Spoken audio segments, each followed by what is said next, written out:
इस न्यूज के प्रायोजक हैं दास बेकर्स, स्थान Shiv Shakti villa, plot number 87, scheme number 103, दुकान नंबर 2, केशरबाग ब्रिज के पास, इंदौर।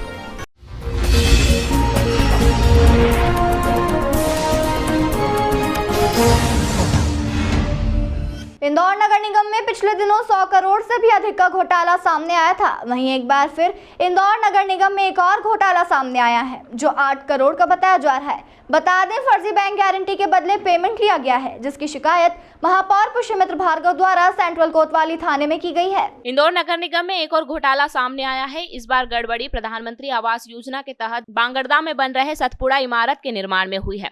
राजकोट के ठेकेदार firm Kunal structure India private limited ने टेंडर लेने के लिए ठाणे की निजी बैंक की 8 करोड़ रुपए की फर्जी बैंक गारंटी लगा दी।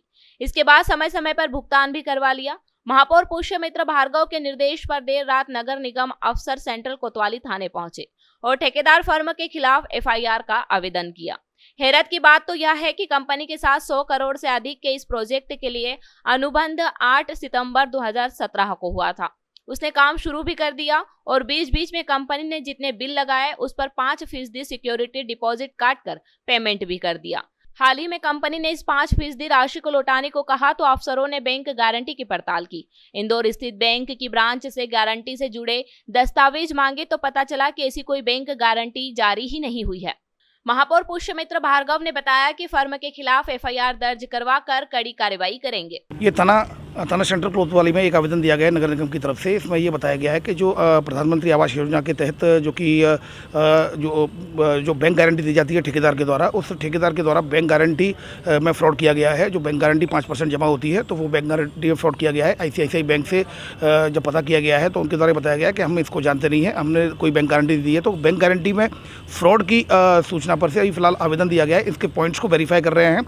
वेरिफिकेशन के बाद, जाँच के बाद इसमें वैधानिक कार्रवाई की जाएगी। फिलहाल उनके द्वारा जो एप्लीकेशन में जो आरोप लगाया गया वो 8 करोड़ रुपए का धोखाधड़ी का आरोप लगाया गया। ये जो हम लोग को इसमें बैंक गारंटी दी गई थी, वो बैंक गारंटी जब इसको हम लोग ने जब जब्त किया और उसको कैश कराना चाहा तो वो गलत पाई गई, फर्जी पाई गई। और इसका जब ये जानकारी संज्ञान में आई तो तत्काल इसमें FIR के निर्देश दिए और आगामी भी जो हम लोग दंडात्मक कार्रवाई वो करेंगे। कौन अभी प्राथमिक तौर पर दोषी फिलहाल खुलासा कैसे पता चला? इसमें एक्चुअली जब इन पे जब कार्रवाई की गई कि इनकी जो बैंक गारंटी जब्त की गई थी उसको रासात किया गया, उसको कैश कराने के लिए जब हम लोग ने बैंक को लिखा तो बैंक की तरफ से ये आया प्रतिवेदन कि ये बैंक गारंटी उनके यहाँ से नहीं की गई है, जबकि पूर्व में बैंक गारंटी को बैंक से वेरीफाई भी किया गया था।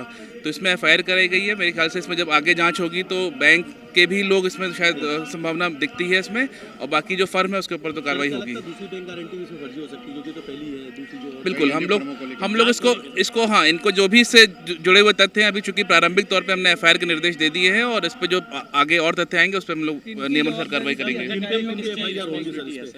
नहीं, जैसा अभी जो मैंने बताया प्रारंभिक तथ्य में ये है कि जब बैंक से वेरीफाई, बैंक का एक लेटर आया हुआ है हमारे फाइल में जो देखा हमने कि उसमें बैंक ने ये वेरीफाई करके लगाया है कि नहीं, हाँ ये हमारे यहाँ से जारी इस प्रकार से हुई है। तो हम लोग उसको उस तथ्य को भी चेक करेंगे कि ये क्या बैंक के ऑथोराइज उससे आई है कि नहीं। अब चूँकि FIR होगी तो उसमें सारे जो जुड़े हुए तथ्य हैं उन सब का खुलासा होगा, सब पे जाँच होगी तो कोई निष्कर्ष भी निकलेगा और हम लोग आगे